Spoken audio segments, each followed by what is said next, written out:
కాబట్టి ఆ శుభ సందర్భం అనేది మేము ప్రతి సంవత్సరం ఆరాధనకి కుటుంబ సమేతంగా పోతాం. మిగతాప్పుడు ఏదో పోతా వస్తూ ఉంటాను, అవన్నీ లెక్కలేదు.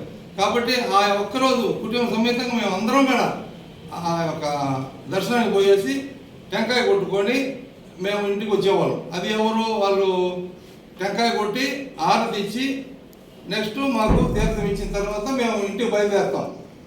అదే అనుమతిగా వస్తూ ఉంది. కాబట్టి మాకు మొన్న ఆరాధన రోజు ఏం జరిగిందంటే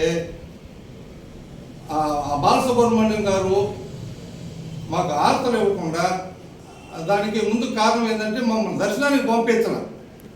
అక్కడున్న వాళ్ళు ఉంటారు కదా సెక్యూరిటీ గార్డులు వాళ్ళు, కానీ వాళ్ళు ఎవరో నేను ఎవరో వాళ్ళకి తెలియదు, నేను వాళ్ళకి తెలియదు. ఏంటంటే ఆరాధనకి ఎవరో ఒకరు కిపులు సర్దడానికి వస్తారు. కాబట్టి నేను వెంకటేశ్వర తమ్ముడు కొడుకుని మమ్మల్ని ఎందుకు దర్శనానికి పంపించరు కాబట్టి అని అడిగితే మాకు ఏవో గారు చెప్పారండి, మీరు ఎవరు మమ్మల్ని అలో చేయొద్దన్నారు అని అన్నారు. సరే అదేంటండి మీరు పోయి ఆయన అడగనంటే మీరు పోయి అడగనండి నన్ను మెడపెట్టి నెట్టారు. కాబట్టి ఎందుకు నన్ను నెట్టుతున్నారని ఆయన జరిగిన దానికి సరే వాళ్ళు పక్కన వాళ్ళు ఉన్నారు కమిటీ మెంబర్లు, వాళ్ళందరూ చూస్తూనే ఉన్నారు, తెలుసు నేనెవరు వాళ్ళకి తెలుసు, కానీ వాళ్ళు పట్టించుకోలే. తర్వాత అది జరిగిన తర్వాత సరే నేను దర్శనానికి పోయాను. పోయిన తర్వాత తాళం వేశారు, నన్ను పంపించుకుని తాళం వేశారు. అప్పుడు అక్కడ పక్కన సుబ్రహ్మణ్యం వాళ్ళ సంబంధించిన వాళ్ళు ఒక ఆయన ఉన్నాడు. ఆయన ఒక్కరు లేరు అని చెప్పారు. నేను పక్కా ప్రూఫ్ చూపిస్తున్నానండి. వీడి నెగిటివ్స్ నా దగ్గర ఉన్నాయి, వచ్చిన నెగిటివ్స్.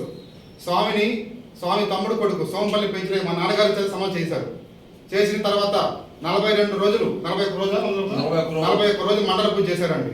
దాని పైన సాక్ష్యం పక్కన ఉండేది ఎవరండి, అక్కడ భరద్వాజ్ మాస్టర్ గారు ఉన్నారు. వీళ్ళందరూ స్వామి శిష్యులు అండి. గురవయ్య స్వామి ఉన్నారు, వీళ్ళందరూ స్వామి గారి శిష్యులు. మరి ఇక్కడ ఉండే ఫోటోలు ఎవరండి, బాలసుబ్రహ్మణ్యం గారు. మీరు చెప్పగలుగుతారా ఇది ఫోటో ఉండేది ఎవరు? మీకు తెలుసా? అసలు వెంకటస్వామి చరిత్ర మీకు తెలుసా? మీకు ఏం తెలుసని కొలబడిలో ఉంటున్నారు మీరు? అసలు స్వామి సమాజ్ చేసింది ఎవరో మీకు తెలియదు.